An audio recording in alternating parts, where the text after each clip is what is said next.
¿Cómo andan, chicas, chicos y adultos que estén mirando? Bueno, este es un nuevo video para todos ustedes. En este caso vamos a incursionar en algo nuevo y vamos a tratar de relacionar un poquito los consumos problemáticos con la historia. Rápidamente, ¿qué es un consumo problemático? Es todo aquel consumo que nos haga mal al cuerpo o que complique nuestras vidas, para hablar en un idioma simple. Este video que sigue va a ser sobre un tema referido al consumo problemático y va a estar centrado en el momento histórico del curso que ustedes están transitando en este momento. Al final del video van a tener un pequeño jueguito de preguntas y respuestas que pueden hacer ustedes solos o con su familia. Pueden jugar un rato como para darle un poquito de onda también. Vamos con el video.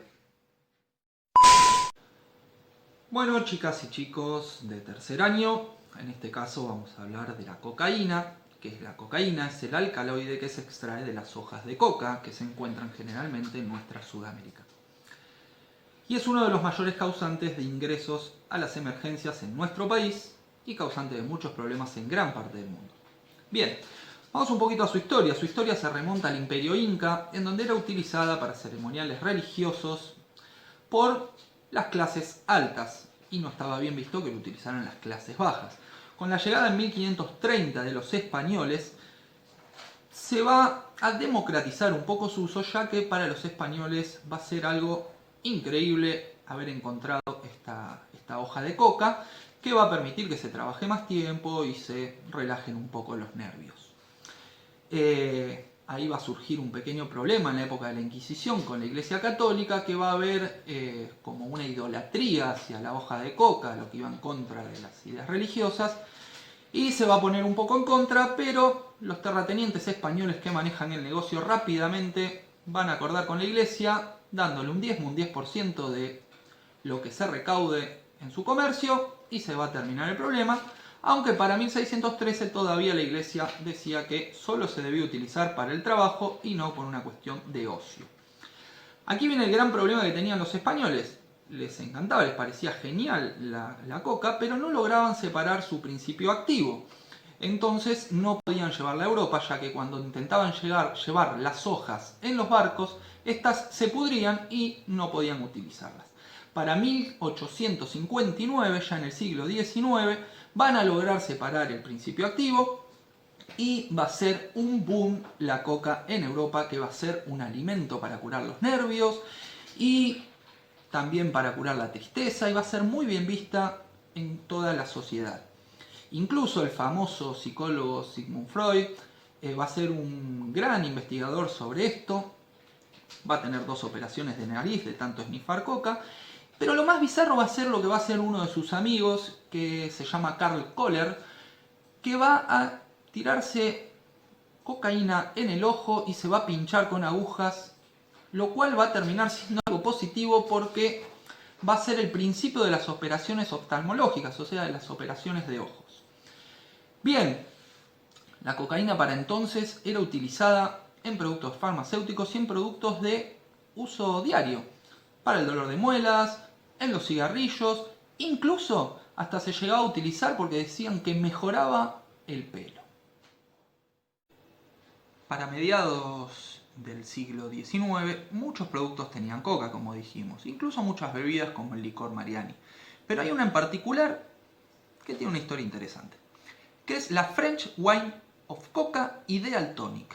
¿Qué es esto? Es una bebida que crea un boticario llamado Pemberton en Georgia, Estados Unidos.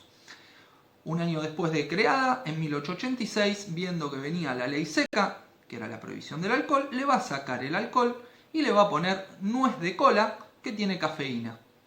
¿Qué bebida creó? La Coca-Cola, la que ustedes conocen. Pemberton, 3 años después, va a vender su idea a Candler, quien la va a comercializar y le va a agregar gas, creando la bebida que conocemos hoy en día. No, ya no tiene más cocaína. Aclarémoslo. En 1903, cuando ya la cocaína empezaba a ser muy mal vista, Coca-Cola decide retirar la cocaína de su fórmula y reemplazarla por otras cosas, menos nocivas, por supuesto.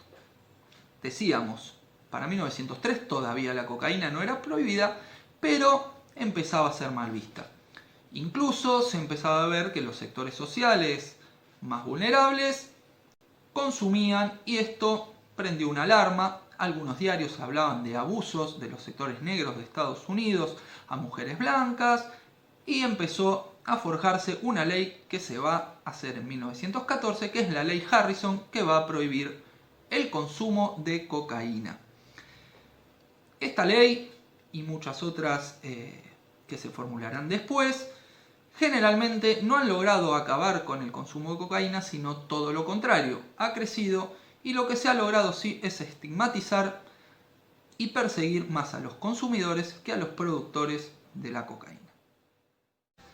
¿Y cómo es la cosa en nuestro país con respecto a la cocaína? Las primeras noticias en cuanto al consumo y la problemática del consumo de cocaína van a ser en 1918, cuando la policía haga un reporte sobre una droga que paradójicamente se obtiene en América, pero viene desde París. Sí. Para 1921 el Código Civil va a penar el tema de la cocaína, pero no va a penar la tenencia, sino a los médicos que dan la cocaína. Sí, para 1926 va a ser penada la tenencia. Curiosamente, en 1937 va a haber un caso en el cual la policía va a pedir asistencia para la gente que tiene abstinencia de cocaína, dado que fueron apresados quienes le proveían la droga. Es un caso, la verdad, llamativo para la época y muy avanzado para la época. En 1963 Argentina va a apoyar la Convención de Ginebra sobre el uso de estupefacientes y 4 o 5 años después va a ser Onganía quien va a centrar el tema de la prohibición en quienes proveen la droga y de alguna manera va a legalizar la tenencia, algo que parece raro para la época. Igualmente a Onganía lo recordamos mucho más por la noche de los bastones largos, donde agredió físicamente a docentes y estudiantes de la universidad. Siguiendo con el tema de la cocaína en nuestro país, en los años 90 va a ser cuando los carteles se muden a nuestro país y la Argentina deje de ser un país de tránsito para ser un país de fabricación y consumo. Esto también va a estar muy relacionado con el tema de la precariedad, la falta de trabajo y los problemas sociales que tiene durante el neoliberalismo nuestro país. En estos últimos tiempos ha crecido muchísimo el tema de las cocinas de cocaína, que es donde se hace el proceso, la producción final. Y por ejemplo, datos del Cedronar hablan que del año 2000 al 2006 aproximadamente había 80 cocinas de cocaína en nuestro país y para el 2013 van a ser 250, o sea que mucho más que duplicada, se triplica ese dato. ¿Y de qué forma se puede utilizar esta droga? Hay dos formas en las que comúnmente se utiliza la cocaína. Una de ellas es esnifando el polvo, el famoso polvo blanco, que se obtiene, por ejemplo, 100 gramos de este polvo blanco se necesitan 30 kilos de coca. Pero estamos hablando de 100 gramos de cocaína de máxima pureza, pero en realidad la que se consume, generalmente la que llega al consumidor, es cocaína rebajada. Y rebajada con productos que son aún peor que la droga, como por ejemplo se le pone antiparasitario de perros, para que tengan una idea, cosas terribles para el cuerpo. Otra forma de consumo de esta droga también es el crack. ¿Qué es el crack? Se le agrega bicarbonatos a la cocaína, de esta forma combustiona mejor y se puede fumar. La acción, la llegada al cerebro es mucho más rápida, pero también pasa el efecto mucho más rápido, o sea que tiene menor duración, ¿sí? ¿Qué produce la cocaína en nuestro cerebro? Libera dopamina y de esta forma produce que se active, que haya una actividad neuronal aún mayor, produce excitación, pero también, ojo, puede producir comportamientos agresivos en base a la paranoia que genera, pánico, depresión y otras cosas. También hay algo paradójico, que es que a medida que esta droga deja de hacer efecto, se produce una especie de bajón que muchas veces puede llevar a querer consumir nuevamente. En cuanto a qué causa en el cuerpo, bien, aumenta la presión arterial, estrecha los vasos sanguíneos y deshidrata, lo que puede llegar a causar infartos, ACV, incluso la muerte, e incluso puede ser en gente que no sean grandes consumidores. Es una droga muy peligrosa para el cuerpo. Incluso si se consume en la adolescencia, puede afectar un montón de capacidades cognitivas como la memoria, el aprendizaje y otras perpetuamente. ¿Sí? Bien, también hay una cuestión que es importante entender, que es que si se mezcla con alcohol pasa a ser aún más peligrosa.